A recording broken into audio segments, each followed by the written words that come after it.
Take my trash, Vorian. She's mute, broken, useless. Maybe your beasts get lonely. Alpha Cade's laugh echoed across the frozen wasteland where two armies faced each other under gathering storm clouds. He shoved Lyra forward and she fell hard, bare feet scraping ice, the thin, dirty slip barely covering her shivering body. 6 years of slavery. 6 years of being called worthless. 6 years since he'd cursed her silent. King Vorian sat motionless on his warhorse, black armor, scarred face, terrible and ancient. The warlord of the north, the beast of winter, 300 years old and famous for crushing armies. His dire wolves growled in anticipation of blood. Lyra curled into herself, waiting for the blade. Better death than another day as Cade's slave. But Vorian dismounted. His boots crunched through ice. The laughter died as he approached. Then the most feared king in the world caught a scent that stopped his ancient heart, sandalwood and winter. His fated mate. The soul he'd hunted 3 centuries for. Vorian dropped to both knees in the mud and wrapped his fur cloak around her trembling shoulders. But Alpha Cade didn't know one thing. He'd just thrown away the only female capable of calming the beast. And Vorian was about to teach him exactly what that mistake would cost. Drop a like if you've ever been underestimated. Hit the subscribe button and tell us where you're watching from. Lyra couldn't process what was happening. One moment she was in the frozen mud, bare feet numb, thin slip soaked through, waiting for the warlord's blade to end her suffering. The next, King Vorian was on his knees before her. This ancient terror who'd crushed armies for 3 centuries was kneeling in the mud, wrapping his massive fur cloak around her trembling shoulders. The cloak smelled like pine forests and winter storms, heavy and warm, and his hands were gentle. Impossibly gentle for a male, whose entire reputation was built on breaking kingdoms and leaving battlefields soaked in blood. "You're safe," Vorian said, his voice low and rough like gravel. Not a command, a promise. No one will hurt you again. Lyra stared at him, unable to comprehend. Safe? She hadn't been safe in 6 years. Not since Cade had murdered her parents and cursed her silent. This had to be a trick, a new form of cruelty. Any second now, he'd laugh and... Cade's laughter cut off like a severed throat. "Wait!" His voice had lost its mocking edge, replaced by something that sounded like dawning horror. "Vorian, I didn't mean... That's just a slave. She's worth nothing. I was merely..." Vorian stood slowly, positioning his body between Lyra and Cade. When he spoke, his voice carried across both armies with the weight of absolute authority. "You just gave me my fated mate, the one soul capable of calming my beast, the mate I've searched for across 3 centuries. He turned his terrible gaze on Cade, and even from behind him, Lyra could feel the temperature drop. "And you called her trash." The blood drained from Cade's face. His mouth opened and closed like a fish drowning in air. "I didn't know. How could I know? We can renegotiate the tribute. I'll give you the gold, twice the gold." "The peace treaty is void," Vorian said, each word falling like a death sentence. "I'm not interested in your gold anymore." He drew his sword with a sound like death itself, the blade black as midnight and etched with runes that seemed to drink the light. "I want your head for hurting my queen." Cade ran, just turned and bolted for his horse, his carefully cultivated dignity shattering into pure animal panic. His soldiers scattered like leaves before a storm, scrambling for their mounts, their weapons forgotten in their desperate need to escape. Vorian's forces didn't pursue. They didn't need to. Everyone present understood the shift that had just occurred. The tribute had been the only thing holding the ironclad Empire's army back from Silverfang territory. Now that protection was gone. Cade's lands were forfeit. It was only a matter of time. Lyra watched this unfold through a haze of shock. Her mind couldn't quite catch up to what her eyes were seeing. Cade, who'd spent 6 years calling her worthless, broken, cursed, was fleeing in terror from the warlord king who'd knelt for her. Her, the mute slave he'd thrown away like refuse. She tried to speak, to ask what was happening, to understand why this ancient king was looking at her like she was something precious. But no sound came from her throat, just the familiar, suffocating silence that had been her prison for 6 years. Panic clawed at her chest.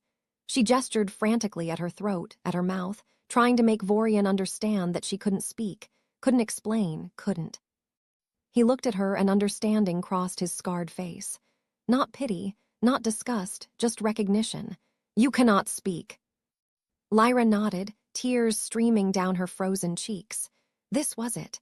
This was the moment he'd realize what Cade had known all along. She was defective. Broken, not worth the trouble. He'd leave her here in the mud where she belonged. That's all right, Vorian said simply, and his voice held no judgment. No disappointment, just acceptance. I've been alone for 300 years. I'm quite good at listening to silence. He lifted her into his arms like she weighed nothing, cradling her against his armored chest. The metal should have been cold, but his body heat radiated through it, warming her for the first time in what felt like years. Let's go home. Home? The word echoed in Lyra's mind as Vorian carried her to his warhorse, a massive black destrier with eyes that gleamed red in the fatting light. He mounted with her still in his arms, settling her across his lap like she was something that might break. Behind them, the dire wolves that served as his personal guard fell into formation.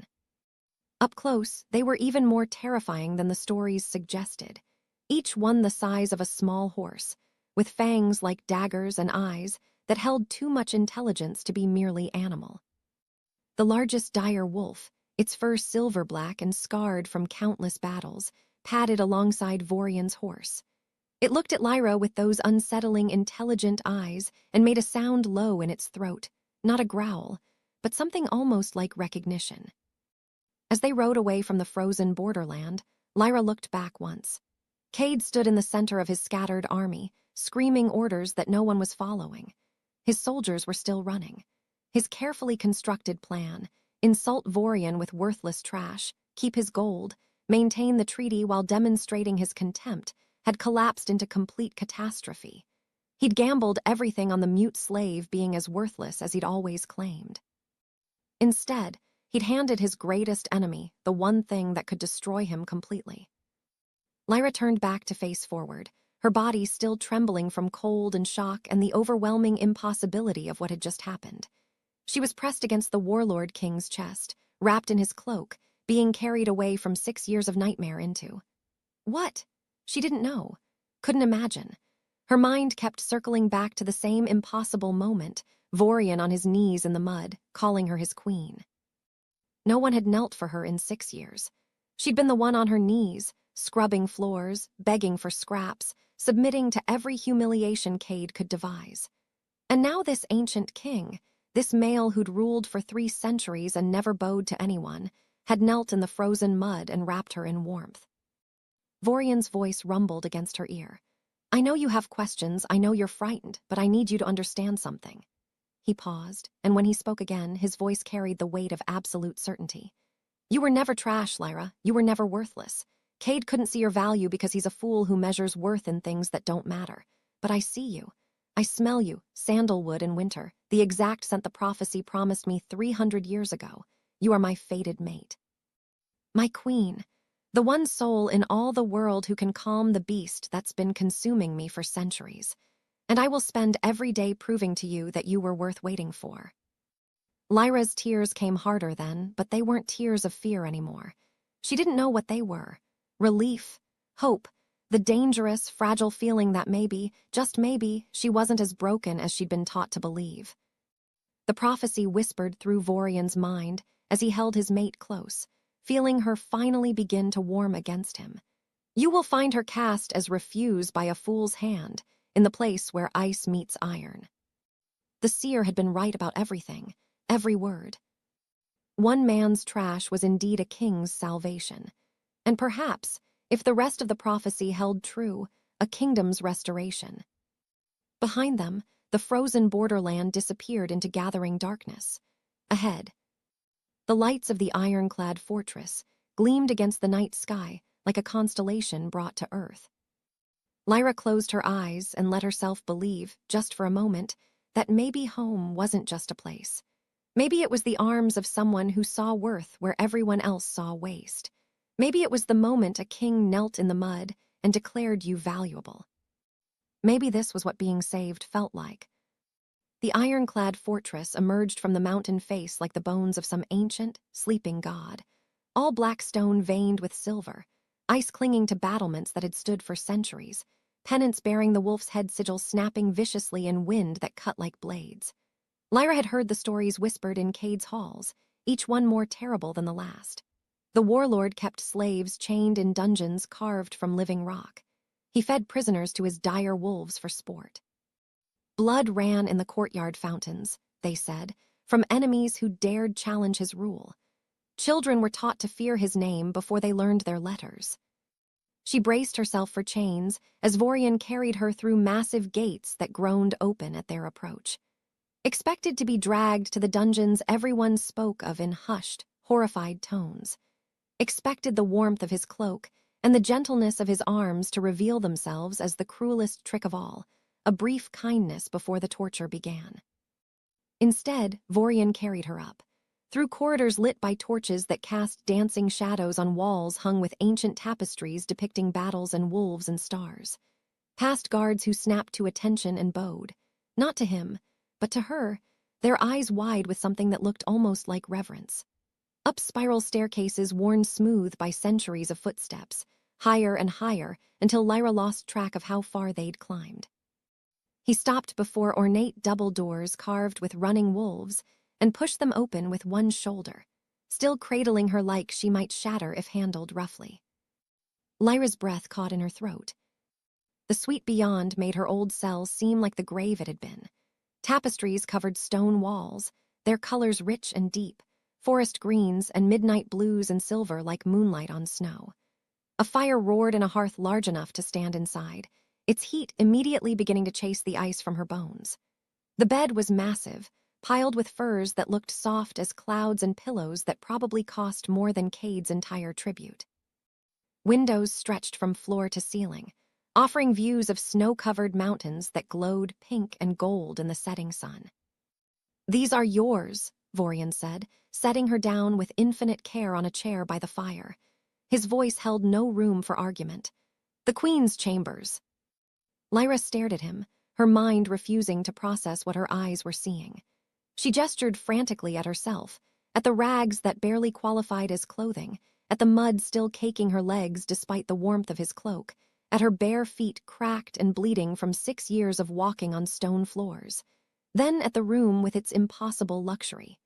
Her expression formed a question her voice couldn't ask. Why? "Because you're my mate," Vorian said, as if it were the simplest truth in the world. "My queen, you will be treated as such." He paused, studying her face with those ancient eyes that had seen 3 centuries of war and death and loss. "I know you don't believe that yet. That's all right. I'll prove it to you every day until you do." Before Lyra could attempt another gesture, servants arrived. A small army of them, carrying steaming buckets of water, armfuls of clothing that looked like they'd been spun from moonlight and shadow, trays laden with food that made her stomach clench with sudden, desperate hunger. They bowed to her. Actually bowed. To Lyra, who'd scrubbed their equivalent's floors for 6 years, who'd eaten scraps from their leftovers, who'd been kicked aside when she moved too slowly. She didn't know how to process it, didn't know where to look or how to hold herself, or what she was supposed to do with hands that had only known work and pain for so long. Vorian seemed to understand her paralysis. "They'll help you bathe and dress," he said gently. "Eat whatever you want, rest, I'll return later if you'll permit it." The bath was a kind of torture in itself, not because it hurt, but because it felt too good. Hot water, actual soap that smelled like lavender instead of light, gentle hands washing away 6 years of accumulated grime and degradation. The servants dressed her in a gown of deep blue that fit like it had been made for her, soft as a whisper against skin, unused to anything but rough cotton and cold. They braided her hair, which had been a matted mess for so long she'd forgotten it could be anything else. The food made her cry. Roasted meat and fresh bread and vegetables she hadn't tasted since childhood, since before Cade murdered her parents and turned her world to ash. She ate until her stomach hurt, until she was full for the first time in 6 years, and still there was more on the trays. That night, after the servants had cleared away the remnants of her feast and left her alone in chambers too large and too beautiful to be real, there was a knock at the door.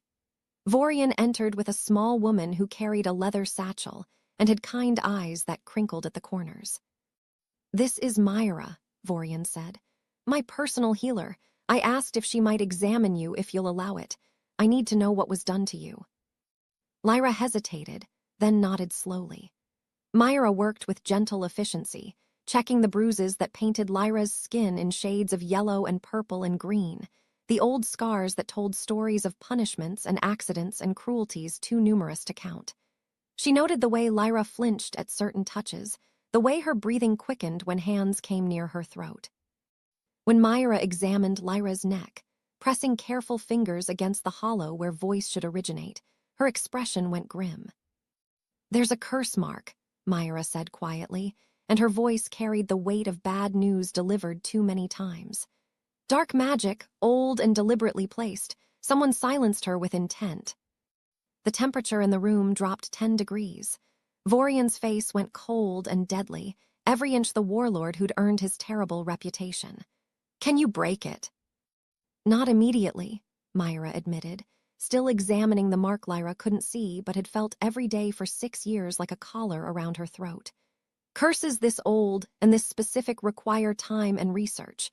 I'll need to consult the archives, determine what combination of magic and conditions might unravel it, but I'll find a way." After Myra left with promises to return soon, Vorian sat in the chair across from Lyra's. The fire cast shadows across his scarred face, making him look even older than his 3 centuries. "I'm going to teach you sign language," he said. "The ancient tongue my people used before we had words. It relies on hand gestures and expressions. You'll be able to communicate properly, not just through desperate pantomime." Over the following weeks, Vorian kept his word with the same absolute certainty he'd demonstrated when he'd called her his queen. He spent hours with her every day, teaching her signs, learning to read her expressions and body language with the patience of someone who'd waited 300 years and could wait 300 more. His hands moved through shapes that meant food, water, tired, afraid, safe. He never forced intimacy or demanded anything beyond her willingness to learn. Never pushed for more than she could give. Just waited, patient as mountains, while she slowly remembered how to be something other than a slave. The court was less understanding. Lyra heard the whispers even when nobles thought she couldn't, heard them say their king had gone mad, that 300 years had finally broken him, that taking a mute slave as queen would curse the kingdom. She heard them call her defective, broken, worthless. All the words Cade had used, now spoken in refined tones by people in silk and jewels. But slowly, painfully, the old voices in her head began to quiet, because Vorian didn't see trash when he looked at her. He saw a queen, and maybe, just maybe, he was right. The first time Lyra saw Vorian's beast form, every instinct screamed at her to run. It happened a month after she'd arrived, on a morning that had started like any other. She'd been practicing her signs with Vorian in his study, a comfortable room lined with ancient books and maps, where sunlight streamed through windows and made the dust motes dance like tiny stars. They'd been working on more complex phrases, and Lyra had just successfully signed, "The mountains look beautiful today," when a messenger burst through the doors without knocking, his face pale and his breath coming in ragged gasps. "Your Majesty." The messenger panted, thrusting forward a blood-stained report. "Border raid. Silverfang forces attacked 3 villages on our southern frontier. They're burning everything." Vorian took the report with steady hands, but Lyra watched his expression change as he read.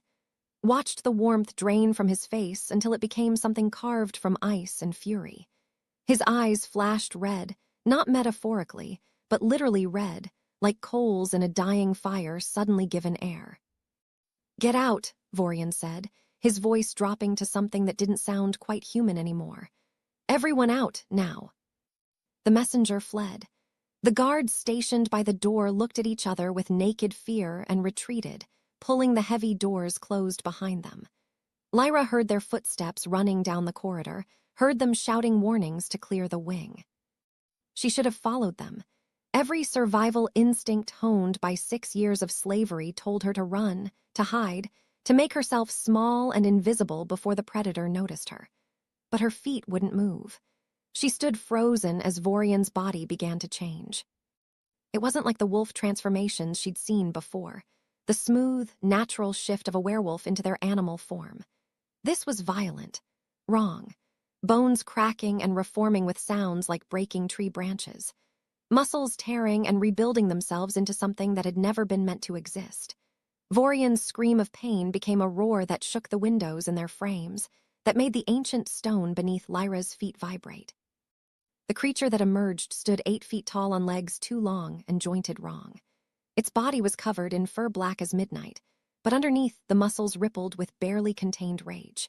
Claws the length of daggers sprouted from hands that were neither quite human nor quite wolf. Its face was a nightmare, elongated muzzle filled with fangs designed for tearing, eyes burning red with an intelligence that looked at the world and saw only things to destroy. The beast roared again and swept one massive arm across Vorian's desk. Wood that had stood for centuries exploded into splinters. Papers flew like startled birds.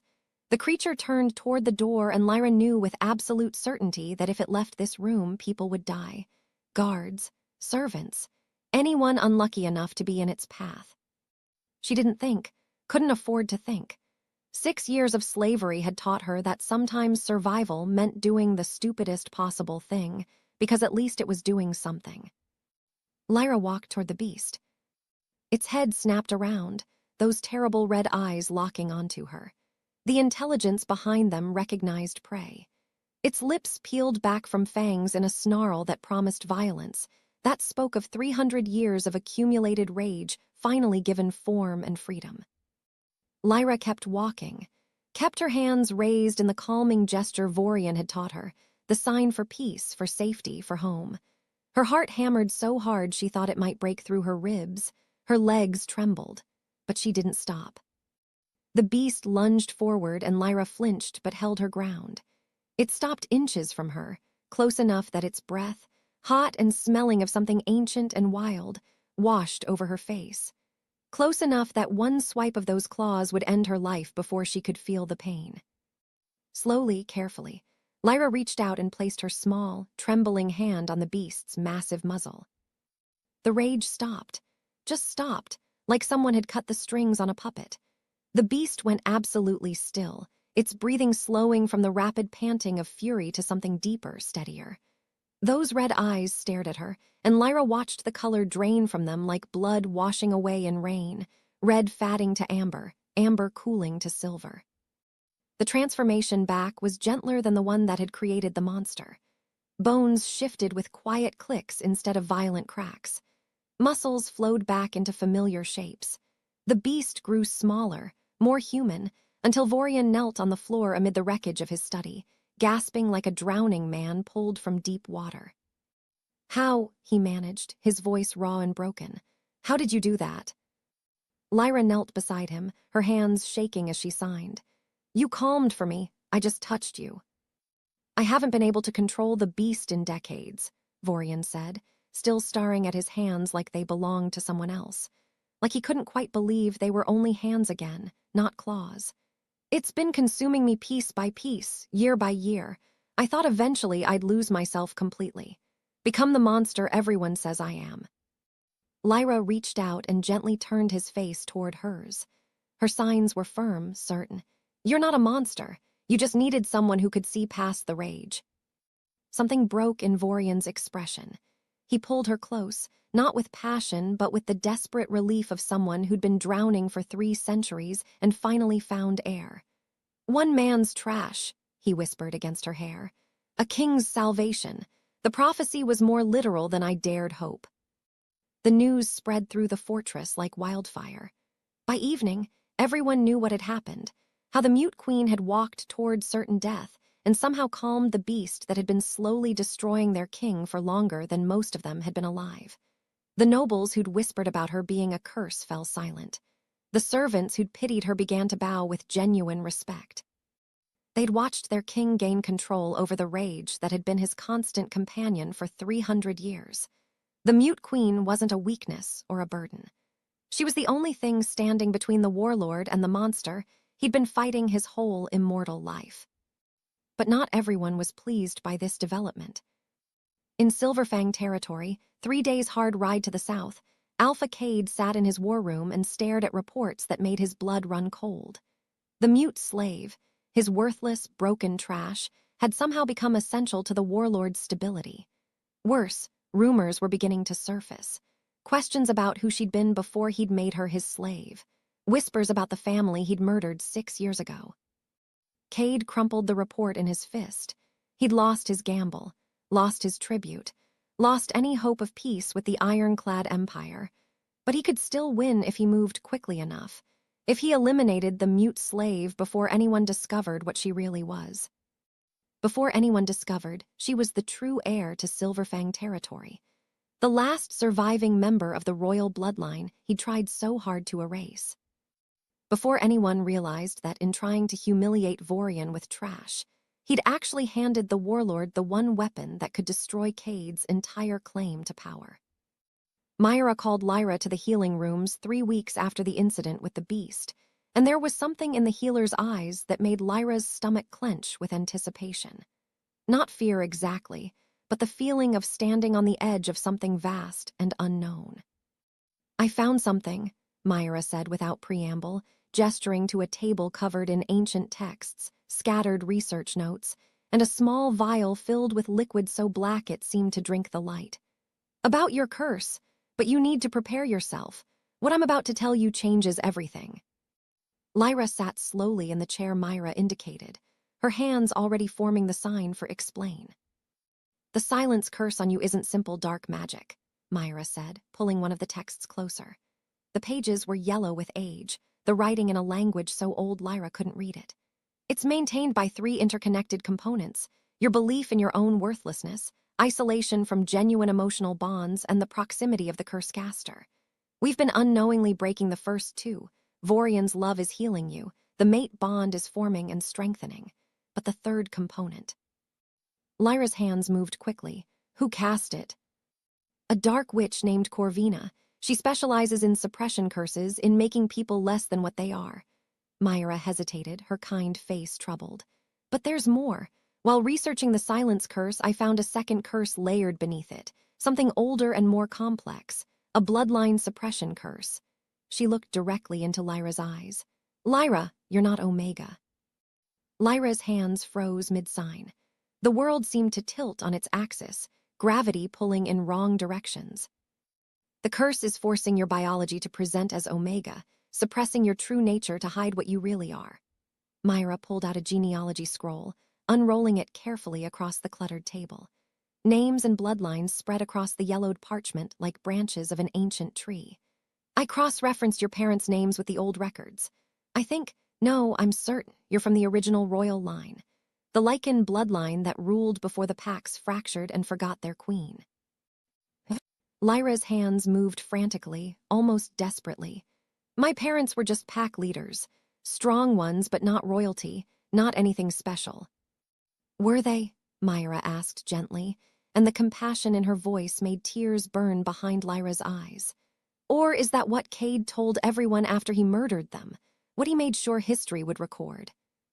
The truth didn't crash down so much as seep in like poison, slow and inevitable and terrible. Her parents hadn't died in a hunting accident. That had always been Cade's story, the convenient narrative he'd spun to explain why he'd suddenly assumed control of their pack. He'd murdered them, taken their territory.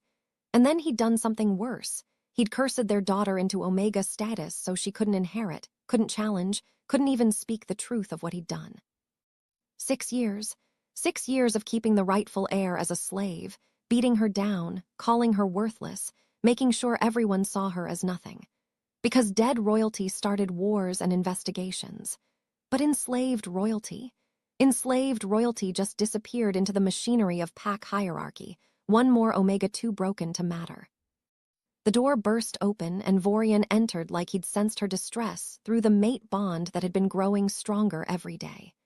He took one look at Lyra's face, at the tears streaming down her cheeks, at the way she was trembling, and crossed the room in 3 strides to gather her into his arms. "What happened?" His voice was deadly calm, the tone that meant his beast was seconds from emerging. Myra explained quickly, efficiently, laying out everything she'd discovered. With each word, Vorian's expression went colder, more controlled, until he looked like the warlord of legend. 300 years of barely restrained violence given human form. "Cade didn't just abuse her," he said. and each word fell like a death sentence.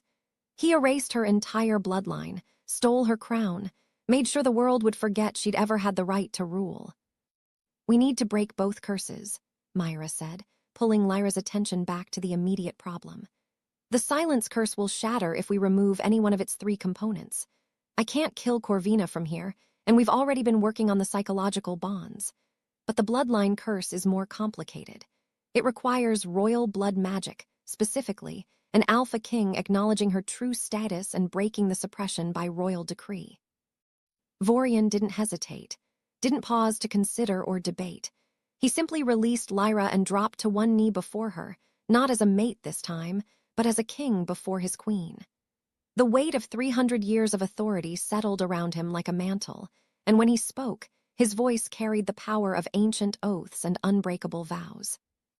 "Lyra of the royal Lycan line, daughter of the old blood, heir to the crown that was stolen," he said, and the air itself seemed to listen. "I acknowledge your blood. I acknowledge your birthright. I acknowledge your crown and your right to rule. By my authority as Alpha King of the Ironclad Empire, by the power vested in me by 3 centuries of unbroken lineage, I break the chains that bind you. I shatter the lies that diminish you. I restore what was taken." Power exploded through the room like lightning contained in too small a space. Lyra felt it enter through her crown and race down her spine, felt the suppression curse, the thing that had been crushing her true nature for 6 years, shatter like glass under a hammer. The sensation was almost painful, like blood rushing back into a limb that had fallen asleep, every nerve ending screaming as it came back to life. On her left shoulder, what everyone had thought was just a scar from some old punishment began to glow. Silver light poured from beneath her skin, and the scar tissue burned away to reveal the mark beneath, the bloodline mark of the royal Lycan family. A crowned wolf wreathed in silver flames, the symbol that hadn't been seen in 500 years. Lyra gasped, and even without a voice the sound conveyed her shock. She still couldn't speak, the silence curse held, its other components still intact, but she could feel the difference immediately. Power flooded her veins like molten silver. Her scent changed in an instant, the sweet submissive omega fragrance evaporating and replaced with something that screamed alpha authority, that made even Myra step back instinctively. When Lyra looked down at her hands, her eyes flashed gold, pure alpha gold, the color they should have been since her first transformation. She wasn't Omega. She'd never been Omega. She was an alpha female, the first born to the royal line in 500 years, since before the great fracturing when the unified Lycan kingdom had shattered into warring packs.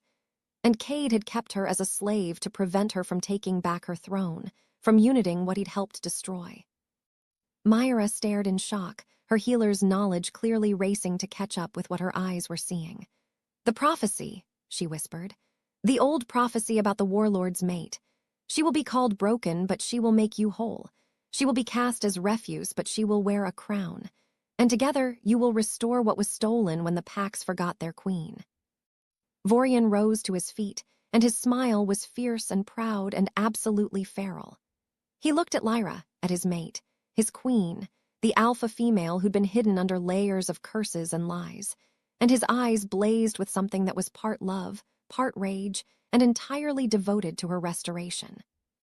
"My queen," he said, and the title carried weight now, carried truth that couldn't be denied. "Shall we take back your kingdom?" News of Lyra's bloodline revelation spread through the noble houses like flame through dry timber, carried on whispered conversations and urgent messengers, transforming from rumor to confirmed fact in less than a week. The mute slave wasn't just the warlord's mate. She was the last surviving heir of the royal Lycan line, the bloodline that had ruled before the great fracturing 500 years ago. The implications made some nobles see opportunity, their minds already calculating how supporting the returned royal line could elevate their families to positions of unprecedented power. Others saw only threat, recognizing that a unified kingdom under royal rule would obliterate the independent power they'd enjoyed for half a millennium. 7 traditionalist pack leaders held a secret meeting deep in Silverfang territory, in a fortified hall far from prying eyes and loyal ears. They gathered around a table scarred by generations of war councils, their faces illuminated by torchlight that cast dancing shadows across features twisted by ambition and fear. Cade presided over the meeting, and rage had transformed him into something barely recognizable as the Alpha who'd once maintained careful control over his expressions and emotions. His face was twisted with it, his hands clenched so tight his claws had extended involuntarily, scoring deep gouges in the ancient wood. She was supposed to die, he snarled, and spittle flew from his lips.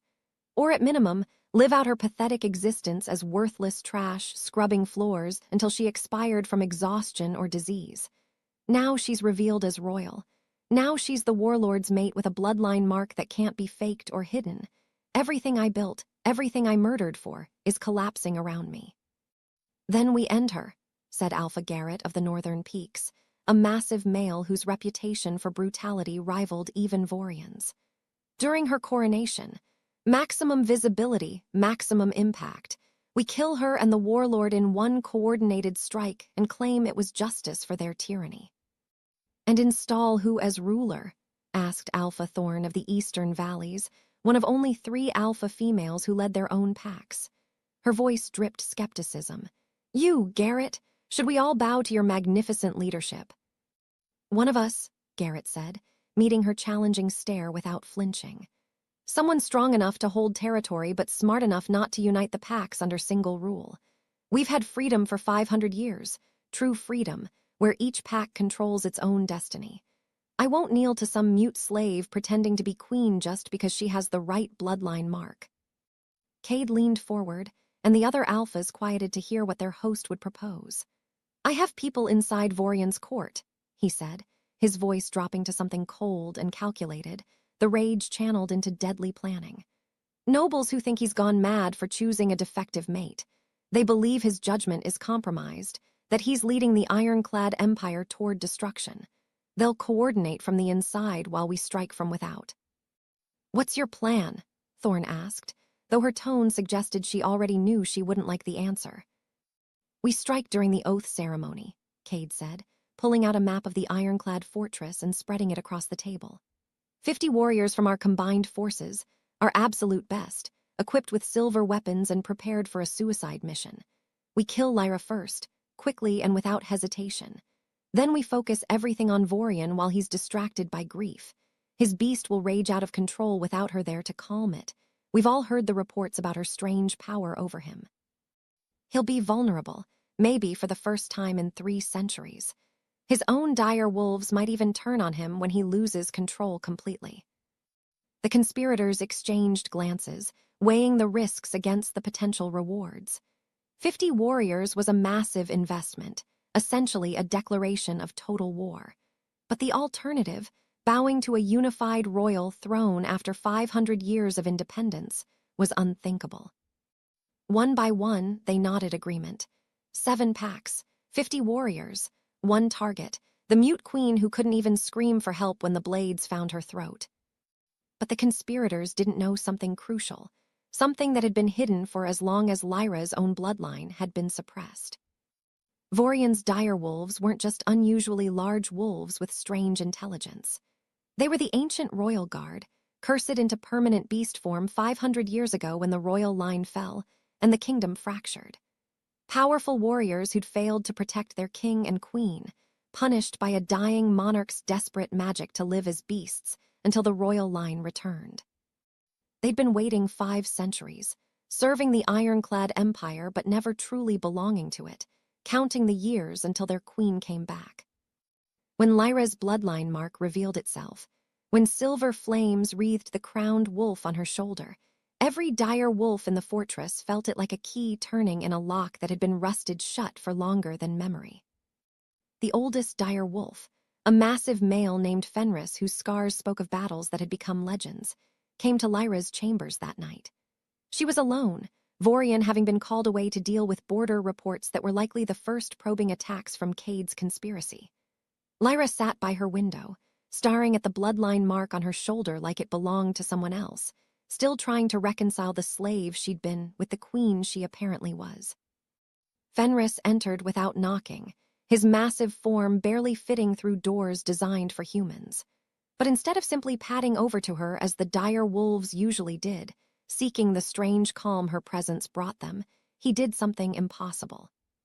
He shifted, not into a human, the curse wouldn't allow that, but into a hybrid form that was both wolf and man, standing upright on digitigrade legs, his body covered in silver-black fur and his face elongated but capable of human speech. Lyra had never seen anything like it, had never heard of dire wolves being anything but pure beast. "My queen," Fenris rumbled, and his voice was like stones grinding together, rusty from 500 years of disuse. He dropped to one knee, massive head bowed. "We remember. We've waited 5 centuries, and we will die before we let another usurper take your throne." Lyra's hands flew to sign, trembling with shock. "You can speak. You remember the old kingdom." "Everything," Fenris said, lifting his head to meet her eyes. The intelligence there was fully human, fully aware, not the animal cunning she'd expected. "We were your ancestors' personal guard. 20 warriors cursed to watch and wait and serve but never die, never truly live, until the royal line returned. We know the taste of every enemy who threatens you. We know the scent of conspiracy and betrayal." His lips pulled back from fangs as long as daggers. "And we know the 7 alphas are planning an attack during your coronation. Let them come, my queen. They'll learn why the royal guard was feared across every land, why songs were sung about our loyalty and our rage. They'll learn what it means to threaten the throne we've protected for 500 years. Lyra stared at him, her mind reeling. She wasn't just the warlord's mate. She wasn't just a former slave with a hidden bloodline. She was a queen with an ancient guard who'd been waiting 5 centuries to fulfill their oath, and the enemies gathering in the shadows had no idea what they were about to face. 3 months passed between the bloodline revelation and the scheduled coronation, and they were the most intense months of Lyra's life. Not because of physical hardship. She'd endured far worse during her years as Cade's slave, but because learning to be queen required unmaking everything 6 years of abuse had taught her about her place in the world. Fenris and the other dire wolves became her constant companions, teaching her the old royal protocols with a patience that belied their fearsome appearances. They showed her how the ancient queens had held court, how they'd commanded through presence rather than volume, how they'd wielded authority that transcended the simple alpha dominance games the modern Pax played. The protocols were complex, full of subtle gestures and meaningful silences that spoke volumes to those trained to read them. Lyra absorbed it all with desperate intensity, knowing that she'd need every advantage when she faced the nobles who wanted her to fail. Vorian taught her military strategy in the war room, spreading maps across tables and moving pieces that represented armies and supply lines and terrain advantages. He explained how battles were won before the first blade was drawn, how wars were lost through poor logistics and overconfidence. His 300 years of experience became her education, compressed into stolen hours between court appearances and diplomatic meetings. He never condescended, never treated her like she needed protection from harsh truths. Instead, he spoke to her as an equal, as a co-ruler whose decisions would shape the future of kingdoms. Myra worked tirelessly on breaking the silence curse, spending long nights in her laboratory mixing compounds and consulting texts so ancient they crumbled at the edges. Progress was agonizingly slow. The curse was old and deeply rooted, its components interwoven in ways that made simple solutions impossible.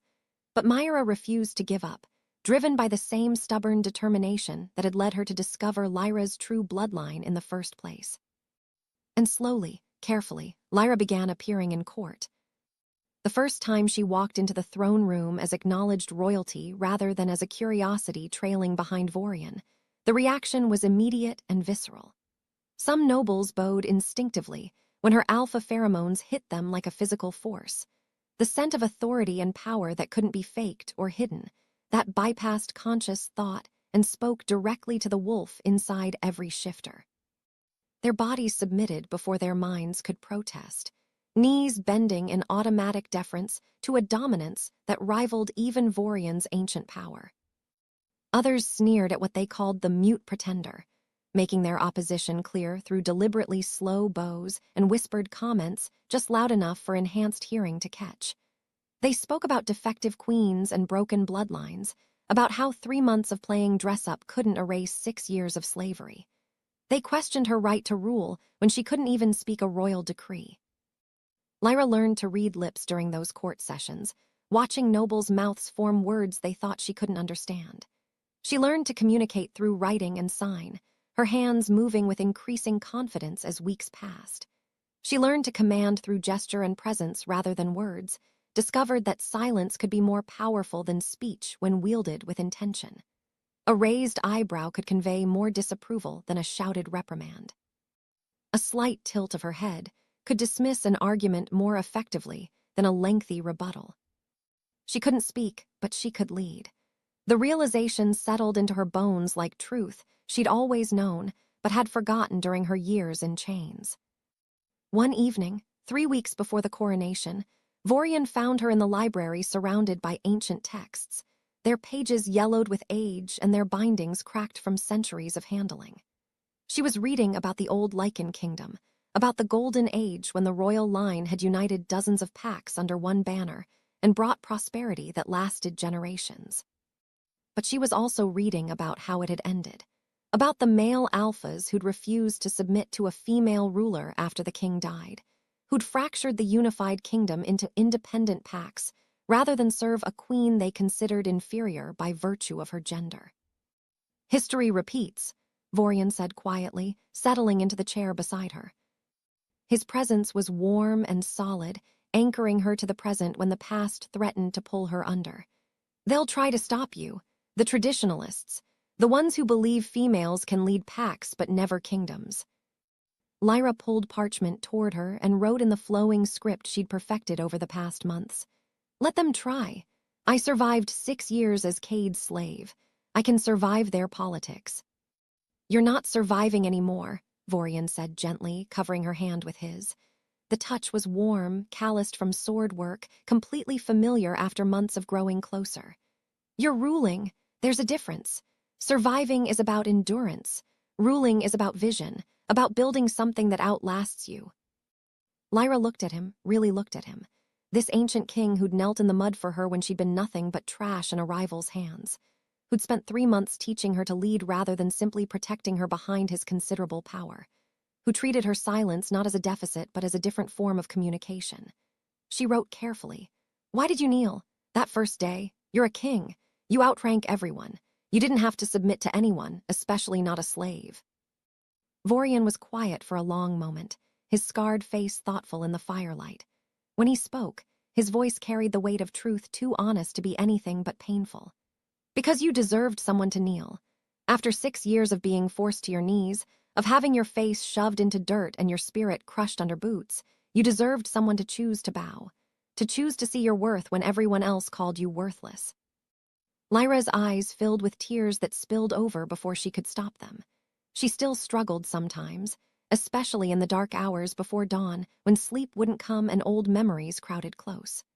The voices that whispered this was temporary, that she'd wake up back in Cade's cell wearing chains and bruises. That Vorian would eventually realize his mistake and throw her away like everyone said she deserved.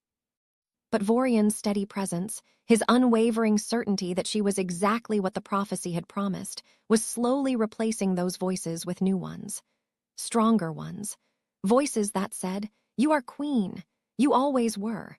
The curse just made you forget." She wrote one more line. "I'm afraid I'll fail them.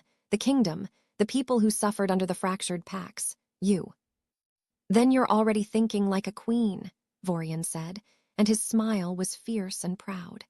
"Because only rulers worry about failing their people. Tyrants only worry about failing themselves."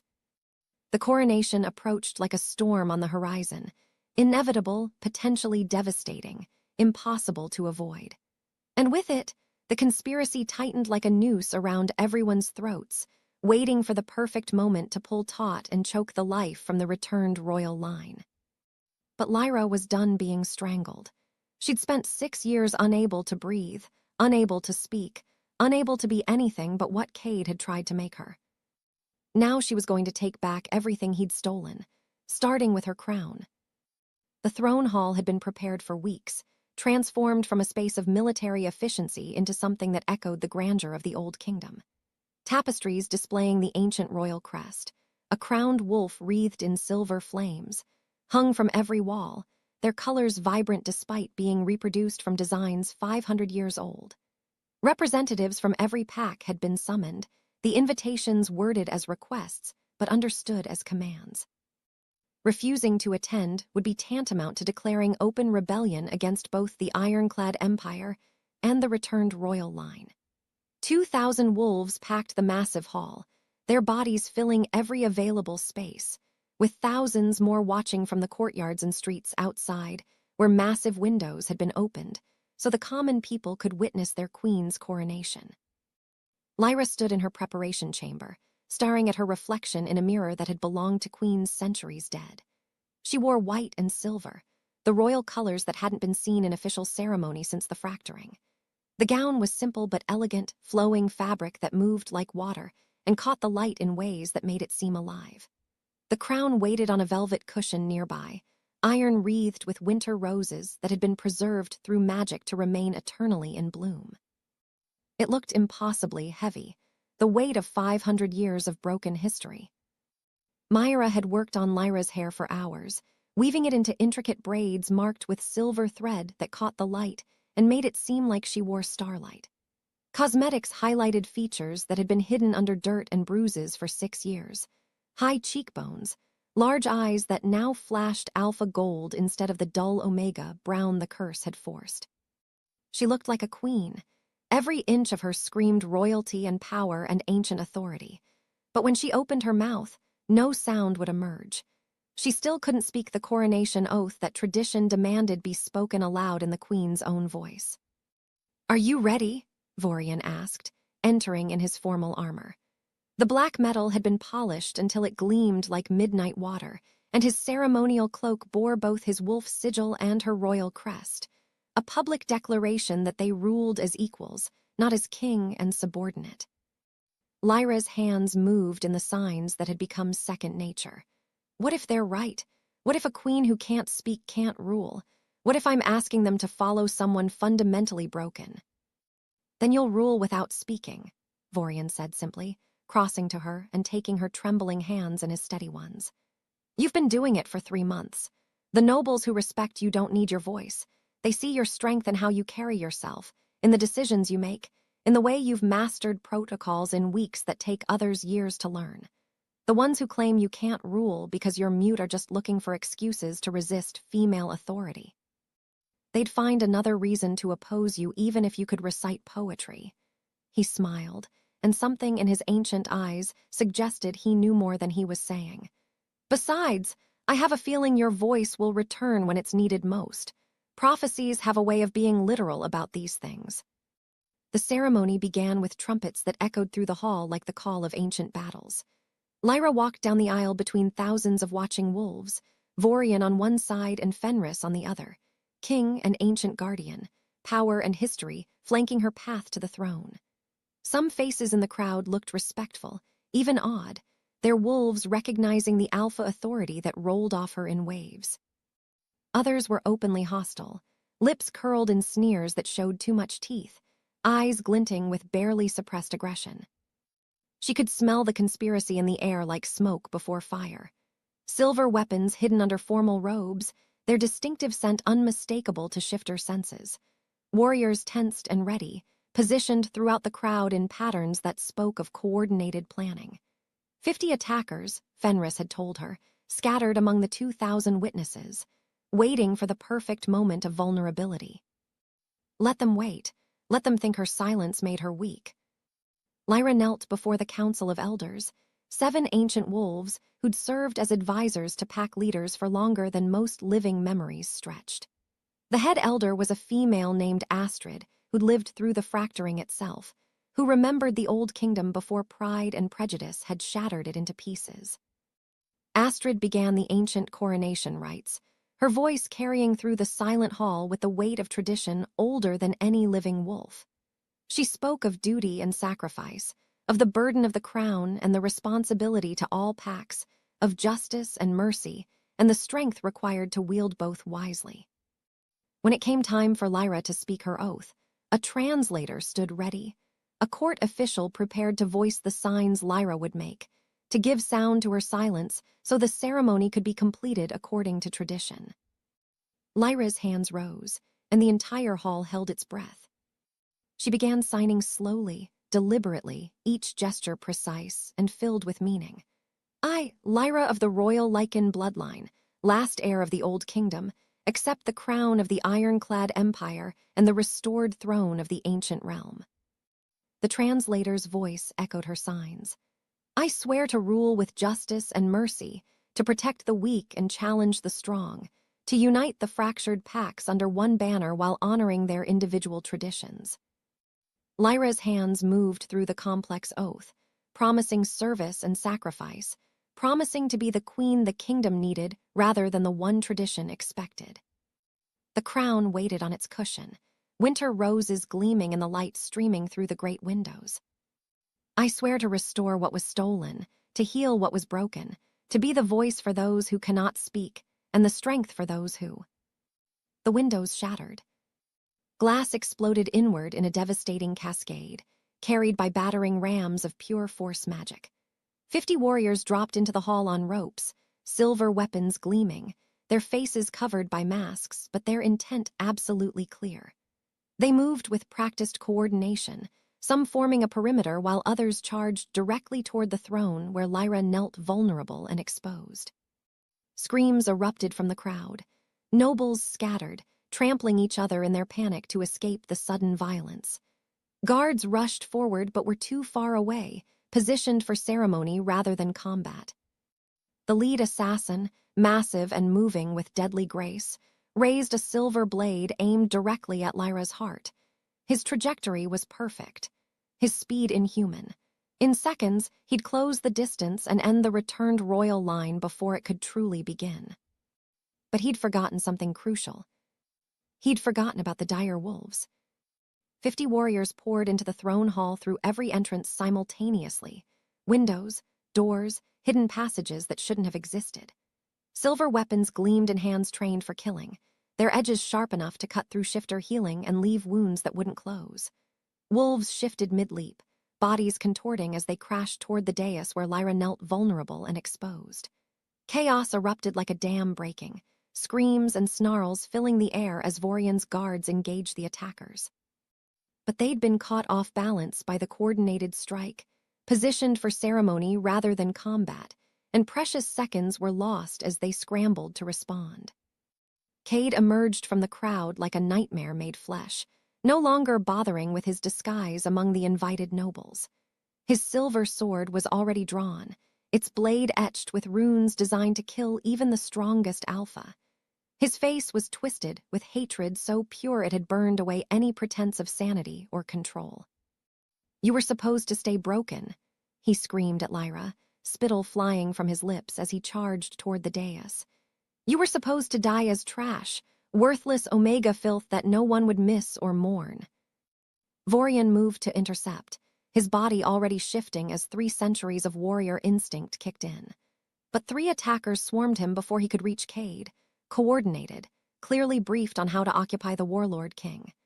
His beast emerged with a roar that shook the ancient stones, massive and terrible and wreathed in barely contained rage. He tore through his attackers with claws and fangs, but even the beast couldn't be everywhere at once. Cade got through. His trajectory was perfect, his speed enhanced by years of combat training and the desperate knowledge that this was his only chance. His sword came down toward Lyra's heart in an arc designed to kill in one clean strike, to end the threat she represented before her coronation could be completed. And something inside Lyra, something that had been silent for 6 years, something that had been crushed and suppressed and denied by dark magic and darker cruelty, finally broke free. Her mouth opened. Sound emerged for the first time in 6 years, not a whisper, not a broken rasp that could barely be heard, not the weak voice of someone learning to speak again after trauma. A command voice that shattered every remaining window in the throne hall, that made the ancient stones themselves tremble, that dropped every wolf present, attacker and defender alike, To their knees with the irresistible weight of alpha authority multiplied by royal blood, and 6 years of suppressed power finally released. Stop. The single word hit like a physical force. Cade's sword froze mid-swing, his body locking in place as if invisible chains had wrapped around every muscle. His eyes went wide with shock and dawning horror as he recognized the voice he'd worked so hard to silence, the power he'd tried so desperately to suppress. Every wolf in the room felt it crash over them like a tidal wave. Alpha command so powerful it overrode even berserker rage, even the beast's legendary resistance to control. Vorian's monster form went absolutely still, red eyes clearing to silver as her voice cut through centuries of accumulated fury. The attacking warriors collapsed where they stood, their weapons clattering to marble floors as their bodies refused to obey anything except her will. Lyra stood slowly, rising from her kneeling position with the grace of someone who'd finally remembered they were born to rule. Her voice grew stronger with each word, filling the massive hall and carrying to the thousands watching from outside through broken windows. I am not Omega. I never was. Each word was perfectly clear, carrying authority that made even the ancient elders bow their heads in instinctive submission. You cursed me to suppress my alpha nature because you knew I would challenge your illegal seizure of my pack. You silenced me because my voice carried command you couldn't resist, because every time I spoke your wolves wanted to follow me instead of you.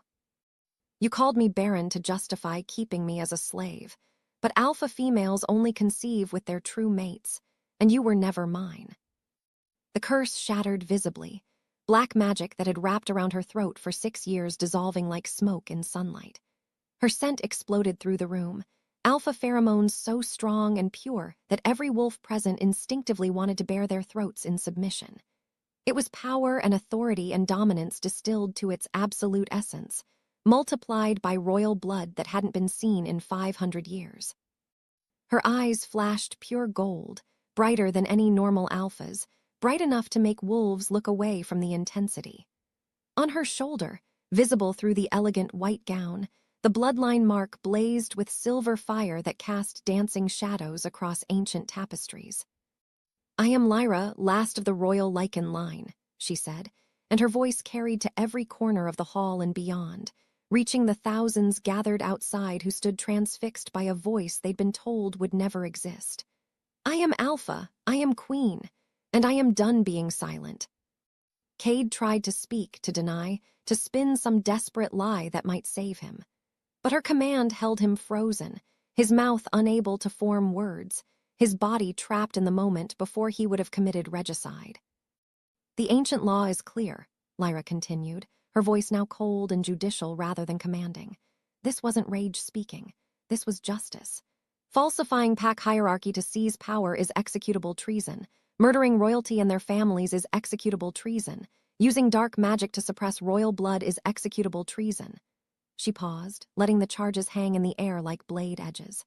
For 6 years, you kept the rightful queen as your slave. You beat me, starved me. Called me worthless while you sat on a throne built from my parents' corpses. The sentence is death. She looked at the dire wolves, at Fenris who stood at attention despite the command holding every other wolf motionless. The ancient royal guard had always been able to move freely around their queen. It was part of the magic that had created them. Fenris, execute him the old way. The ancient royal guard descended on Cade with 500 years of pent-up rage finally given purpose. It wasn't quick. It wasn't merciful. It was pack justice for a traitor who'd murdered royalty and tried to erase a bloodline, administered by warriors who'd been waiting centuries to fulfill their oath of protection. His screams echoed through the hall, high and desperate and eventually broken, until finally, mercifully, they stopped and there was only silence and the metallic scent of justice served. Lyra released her command, and 2,000 wolves gasped as they were suddenly able to move again. None of them stood. They remained on their knees, staring at their queen with something between awe and terror. She turned back to the interrupted ceremony, to the crown still waiting on its velvet cushion. Her voice had returned, powerful and clear, and carrying the weight of absolute authority. She spoke the coronation oath again, this time in her own voice, with Alpha command that made the walls tremble and ancient magic respond. I accept this crown. I claim my place beside King Vorian as his equal and co-ruler, and I swear on my blood and my voice that no Alpha will ever silence another again, that no one will be called worthless for being different, that the strong will protect rather than prey upon the weak. She lifted the crown and placed it on her own head, iron and winter roses settling into place like they'd been made for her skull. I am your queen, and I will hear every voice that was silenced. Vorian, still on his knees from her command, but now clearly remaining there by choice, looked up at her with awe and pride and love so intense it was nearly painful to witness. His beast had receded completely, calmed by her presence the way it always was, the way the prophecy had promised. One man's trash, he said, his voice carrying clearly through the silent hall, is a king's salvation and a kingdom's restoration.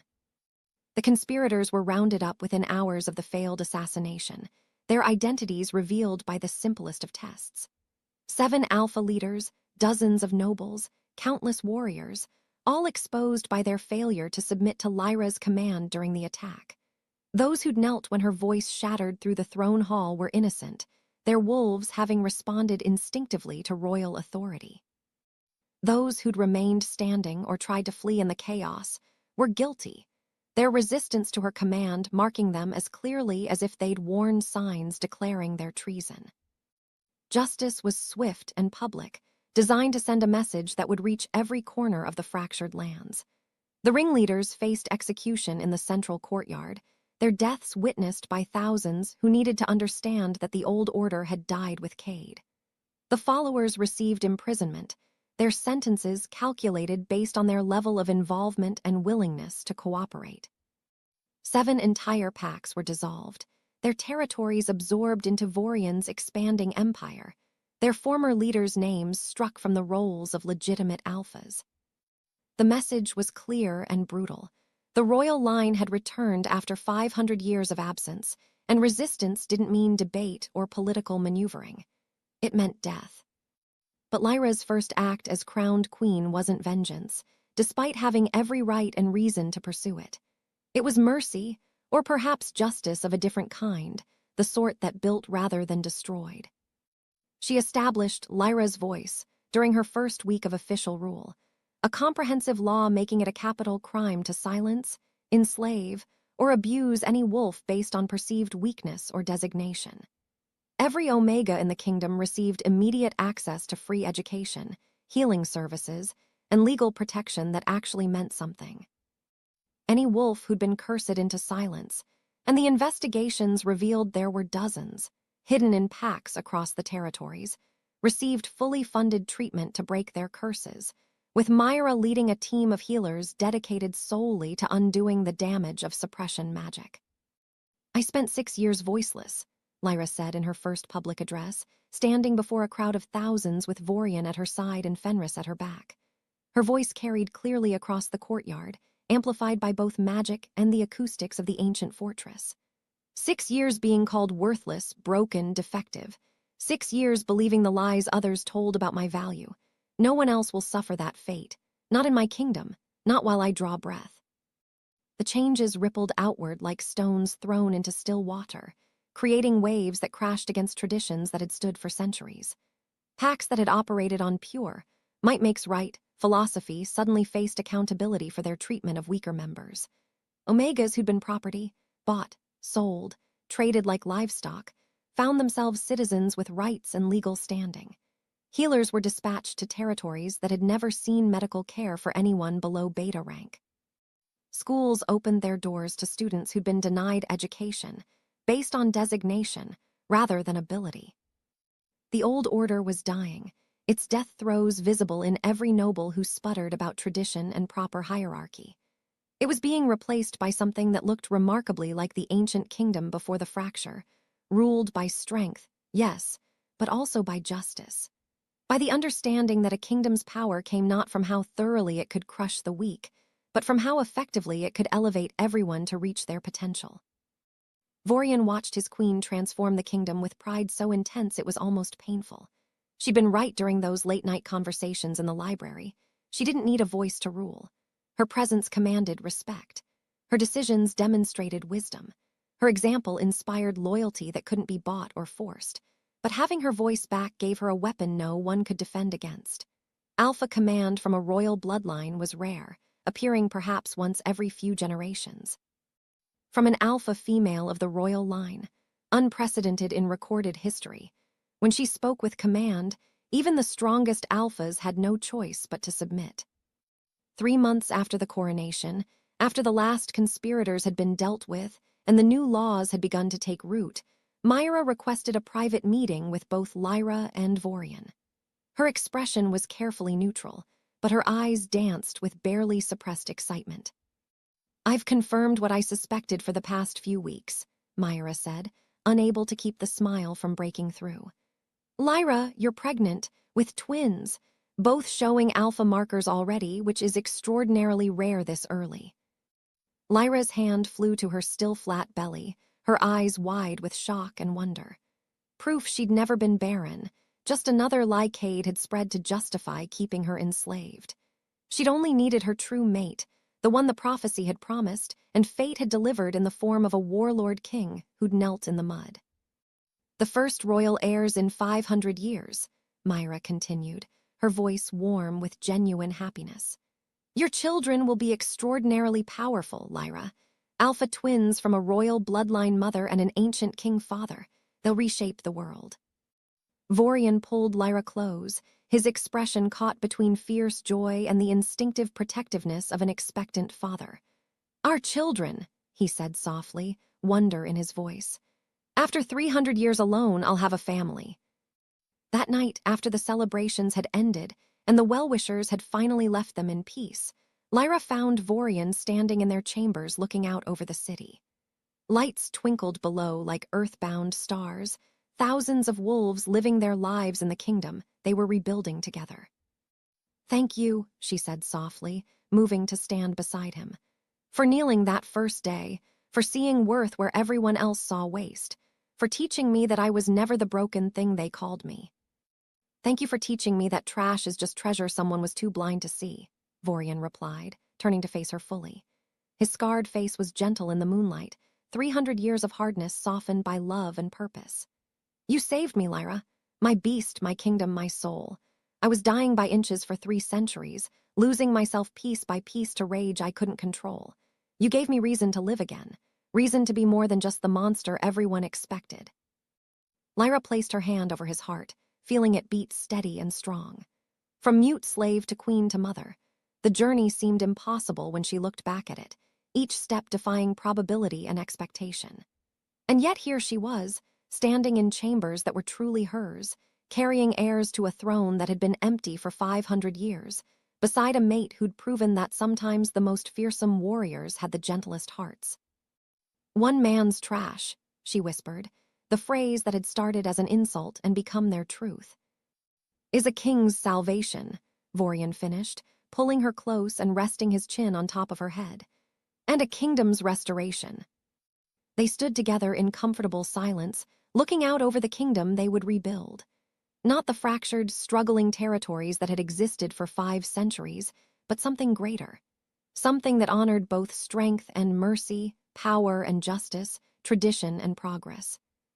Below them, in the city streets and beyond in the territories that stretched to every horizon, wolves were learning what it meant to live under a queen who'd been called worthless and refused to believe it.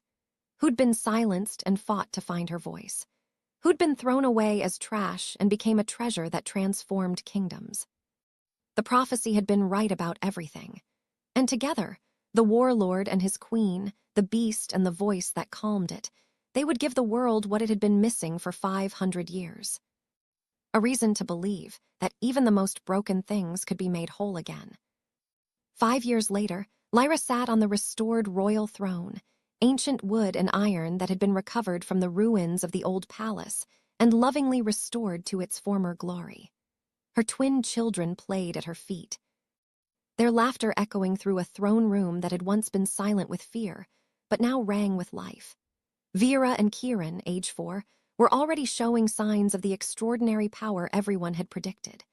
Vera had developed alpha command so strong she dropped 3 adult wolves to their knees by age 2, simply by telling them firmly to sit down during a tantrum. Kieran had inherited his father's berserker strength and his mother's royal bloodline in equal measure, resulting in a child who could shift partially at will and lift objects twice his size. The kingdom had transformed in ways that would have seemed impossible 5 years ago. The old pack system still existed. Lyra was wise enough to know that centuries of tradition couldn't be erased overnight without creating chaos. But now every pack swore loyalty to the royal throne, rather than operating as independent fiefdoms. Disagreements were settled in royal courts, with judges and evidence, rather than through territorial wars that left hundreds dead. Omegas held positions of power throughout the government, serving as advisors, administrators, and even military commanders when they had the talent and training. And slowly, carefully, the territories that had been fractured for 500 years were uniting under one rule again. Not everyone was happy with the changes. Traditionalists still grumbled about Omega rights and female rulers, about how the old ways had served them well enough, and all this progress was just weakness dressed up as enlightenment. But they grumbled quietly, in private spaces where they thought no one was listening. Because Lyra's voice carried judgment that couldn't be ignored, and her dire wolves carried sentences that were swift and final for those who thought tradition gave them permission to abuse. Vorian entered the throne room, and Lyra felt her heart lift the way it still did every time she saw him. His beast was finally at complete peace after 300 years of constant warfare against itself. He'd spent decades barely able to hold human form before meeting her, the rage consuming him for longer and longer periods. Now he rarely shifted at all. The fury was gone, replaced by contentment and purpose, and the kind of peace that only comes from finally finding your place in the world. The last of the Silverfang holdouts have surrendered, he reported, settling into the throne beside hers that they'd commissioned specifically so they could rule as equals. Cade's former territory is fully integrated. His name has been erased from every record, every monument, every scroll. It's as if he never existed. Good, Lyra said, her voice carrying satisfaction rather than vindictiveness. Let him be forgotten. Let history lose his name entirely. But let the lesson remain. Those who discard treasure because they're too blind to see its worth will lose everything. Let that truth echo through the ages. A messenger arrived breathless from the border, bowing low before approaching the throne.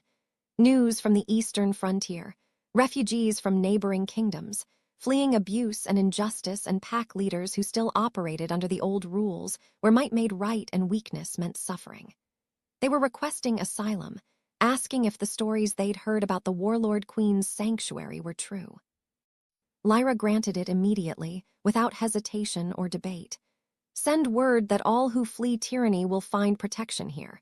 My kingdom will be sanctuary for the discarded, the broken, the silenced. We will give them what I was given, a chance to become who they were always meant to be. She stood, and the entire court rose with her in a wave of rustling fabric and scraping chairs. Her voice carried alpha command that no one present could ignore, but more than that, it carried conviction born from lived experience. This kingdom was built on the principle that worth is inherent, not earned through dominance or violence, that every wolf deserves voice, choice, and justice regardless of their designation or strength. We will defend that principle with everything we have, with laws, with force, with our very lives if necessary. Because I know what it is to be called worthless, and I know what it is to discover that the world was wrong. The court bowed in response, not because command forced them to their knees, but from genuine respect, the kind that couldn't be faked or coerced. They bowed because their queen had earned their loyalty through action rather than demanding it through authority. That evening, as the sun set over the ironclad mountains and painted the snow-covered peaks in shades of pink and gold, Lyra stood in the palace gardens with Vorian and their children. Vera was attempting to command the winter roses to grow faster, her small face scrunched in concentration as she gestured imperiously at flower buds. Kieran was wrestling with a young dire wolf twice his size, the ancient guardian playing gently despite having fangs that could tear through armor. "Do you ever think about that day?" Vorian asked quietly, watching their children play with an expression of wonder that suggested he still couldn't quite believe this was his life. The border exchange. Every day, Lyra admitted, leaning into his warmth. I think about being thrown in the mud, being called trash in front of 2 armies, believing it was true because I'd been told it so many times I couldn't imagine it being a lie. And now I know that being discarded was the best thing that ever happened to me, Lyra said, and she meant it with every fiber of her being. Because it brought me to you. Because it forced me to discover my own strength instead of relying on others to give me worth. Because I learned that other people's garbage is just mislabeled treasure waiting for someone with eyes clear enough to see its true value. Vorian pulled her close, and after 5 years together, the embrace still felt like coming home. One man's trash is a king's salvation, Lyra finished, smiling against his chest, and a queen's triumph. In the throne room they just left, a bronze plaque had been installed 6 months after the coronation, commemorating the restoration. Nobles passed it daily, and visiting dignitaries always paused to read the words etched in metal that would outlast them all. Here stood Lyra, called trash by a fool who saw not worth. Here she reclaimed her voice, her crown, and her throne. Let all who enter remember, the discarded are not broken. They are simply waiting for someone with eyes to see their true value. And sometimes, that someone is a king wise enough to kneel. The warlord queen ruled for 50 years alongside her king, transforming the kingdom into something that honored both strength and compassion, both tradition and progress. Her children grew to be legendary leaders who expanded their parents' vision across territories that had never known peace. Her laws protected the vulnerable for generations, becoming the foundation for justice systems that spread to neighboring kingdoms. Her name became synonymous not with the tragedy of what was done to her, but with the triumph of what she became despite it. And every year on the anniversary of the border exchange, Lyra returned to that frozen wasteland where 2 armies had once faced each other. She left a single white rose in the mud where she'd fallen, a reminder of the day she was thrown away as trash and became a queen, a memorial not to suffering, but to transformation. Some bonds are forged in battle, tested by blood and proven through shared survival. Others grow slowly through years of patient cultivation and gentle care. But the strongest bonds, the ones that reshape kingdoms and echo through history, are forged in the moment someone sees worth where others see waste, chooses love where others choose cruelty, and kneels in the mud for treasure disguised as trash. That's what the prophecy had meant all along, not that she would save him or he would save her, but that together they would save each other and build something greater than either could have created alone. One man's trash, after all, was a king's salvation, and a kingdom's restoration, and a love story that would be told for 1,000 years. Have you ever felt discarded or underestimated? Like someone threw you away without seeing your true worth? Drop your story in the comments below. We want to hear it. And tell us where you're watching from, because your voice matters just as much as Lyra's. Hit that subscribe button if this story resonated with you. Sometimes we all need to be reminded that being underestimated is just the universe setting up your comeback story. See you in the next story.